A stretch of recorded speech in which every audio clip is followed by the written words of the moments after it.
First of all, credit to Maryland. They battled. It was 24-14. They could have walked away. They battled back. I think there was however many unanswered, 17 or whatever it was. I think that quarterback's going to be dynamic. Played really well. Couldn't get to him.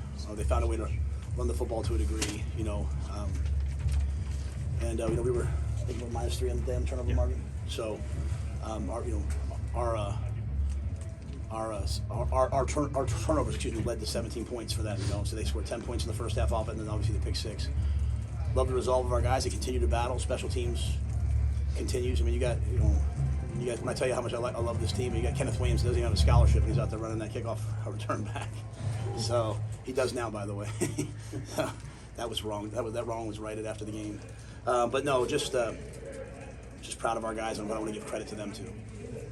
Questions? I know you've experienced Nebraska fans before, but to have 10,000 here, and then kind of the team comes back out and celebrates that moment for you guys emotionally. Yeah, I'm like a get in the locker room, yes sir, say that whatever. I went and got him, said go back out, that was palpable, the way it felt. You could feel it, and you get in those moments where it's like, oh no, we were down 7, in terms of you can sometimes feel it, and I thought our crowd just became electric, and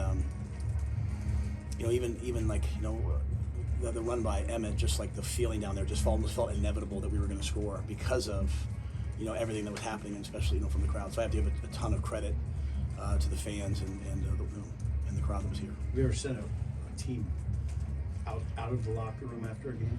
Yeah, I think maybe I did once before at Temple. We didn't get the kind of crowds we get here, so I think we had one great crowd. And I did it, but it wasn't planned. It wasn't anything. It was just more like, I have a bunch of guys that do exactly what they're told. They're trying to get in because we want to get in and get on the road. But I wanted to make sure that I want our players to enjoy that moment.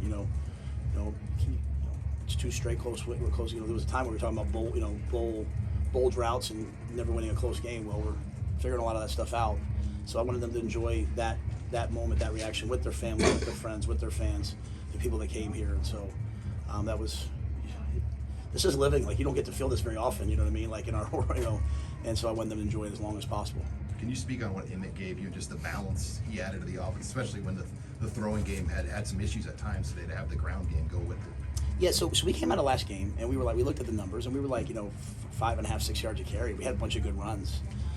So we just said, hey, and we knew that they have these freshman edge rushers that are really, really dynamic in 29 and 9. So we were just like, hey, we're going to run the football, especially early. And,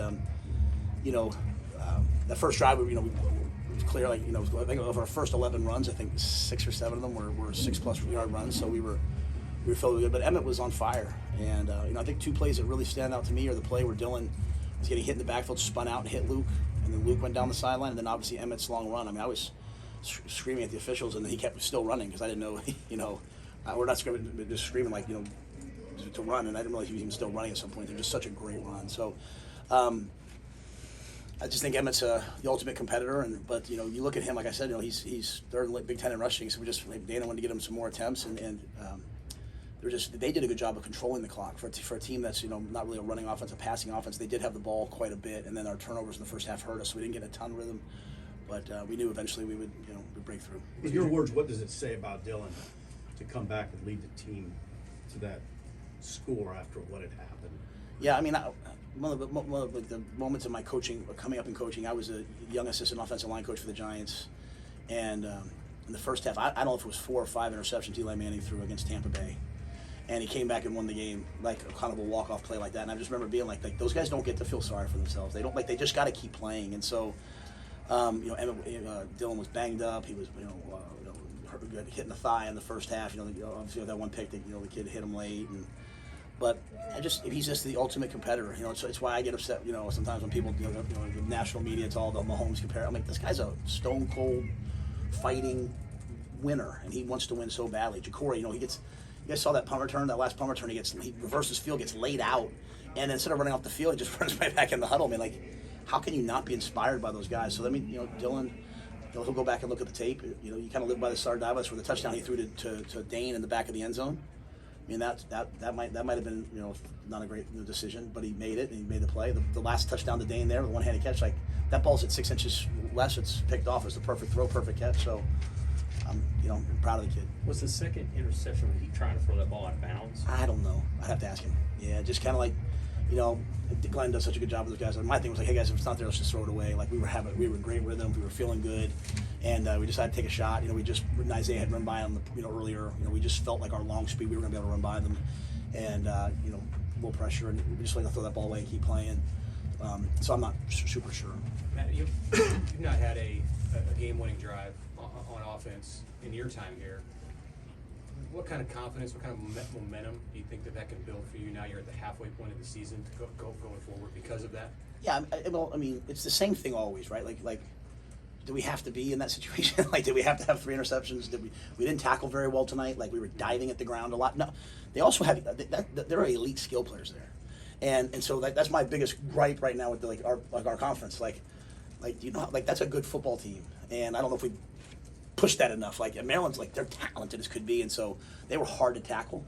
So I guess my point is did we have to be in that position? With that being said, we scored 10 points in the final 7-6 minutes, right? Like that's what winning teams do. And on defense you got to put them away. And then by the way, they still had, I would say by the way, not to you, Mitch. I'm saying to our team, to the team, hey, by the way, they still had a chance to go down and win it at the end, and then they make the play on 3rd and whatever, and you're like, but then we made the play on 4th. So.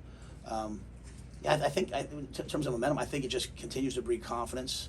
The biggest thing I felt was no one was panicked on the sideline, but they weren't panicked last week. Like the Cincinnati game, that's three close wins. That comes down to the end, and our guys are very, very comfortable in the 4th quarter. And really, these are all the questions you guys have asked me about, how are we going to get over this thing? And I said, we're going to inoculate them by doing it all the time. We're going to teach it at a high level, and I thought we did it pretty well there. So that being said, we were 5-1 last year.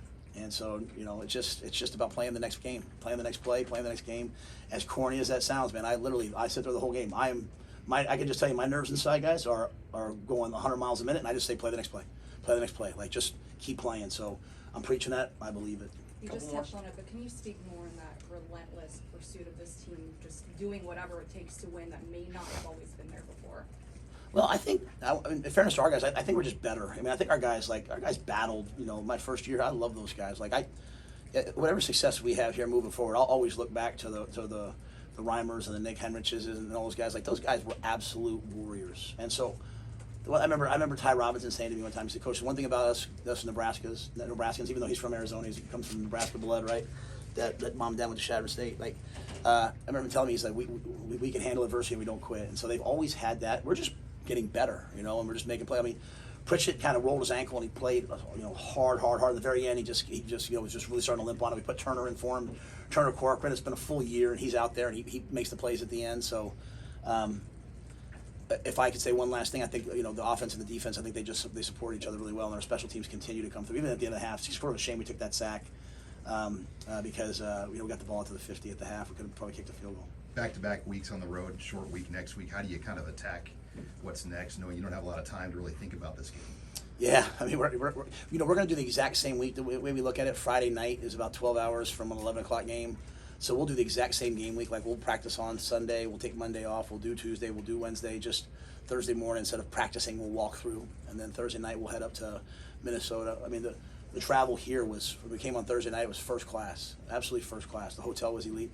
One of the best bus drivers that we've ever had. But, Thomas, Susan, everything was really, really, really important here. And I think that shows up in the 4th quarter. When I say those things, I want our guys to understand, hey, the reason why we eat well, the reason why we do all these things is so that in the 4th quarter you have energy to go make the plays to win. It's not for anything. It's not to be entitled. And I thought we had no distractions. We took our guys to a sauna and a cold plunge place, and the owner afterwards told Mitch, he was like, it's the best group of people we've ever had come through here. So that's not me, that's Sierra. That's, I'd asked the high school, we went to walk through at a high school, I'd asked the high school coach if the DBs could stay longer because they wanted to get individual drills on 5 a.m. Just the culture of those guys is outrageous. And so we'll have to do that this week, though, because Minnesota's a really good team. It's a tough team. It's a hard place to play. It's been a while since we beat them. We're heading there. It's a game that we're going to, obviously, Julie, my wife Julie, there, she lost her mother, Donna, to breast cancer. And my mom, Julie, my mom, Gloria, had breast cancer. So it's something we're very, very, very passionate about. And we're going to it'll be a breast cancer game this Friday. We partnered with Minnesota to do it, so but we'll have to muster a lot of stuff, because this was obviously took a lot out of us. Is there anything else you can say just about the playmaking, like Heinrich with the catch on the sideline there? What a catch. And Dylan too, with the I think he's falling down when he threw the pass to Hunter on the last drive. Like, you guys stepped up and made plays that fourth quarter. Yeah, I mean, and you go back, even Isaiah at the beginning, right, taking that same screen to the house. I mean, you just, you get rid of the 3 turnovers. But again, we're going to have, you want to make those kind of plays. Sometimes they're going to make plays too. The ball's going to get intercepted. But so good to see like Luke make the play that he made, Heinrich make that was an unbelievable catch by Heinrich, unbelievable catch by Dane Key. And so, you watch us play, like DeKeel's rotating in, Keelan Smith's out there, he's rotating in, Cortez Mills out there, Quinn Clark. We trust them all, and they all got to go play. And so, like I said, Kenneth Williams with the big kickoff return. Isaiah Mosey, they had him a 2nd and 20. He makes a great run to get us, in decent position. So it's just kind of the mindset of Dana. Like, hey, just go put the ball out there, and guys have to go make plays. All right. Thanks. Thank you.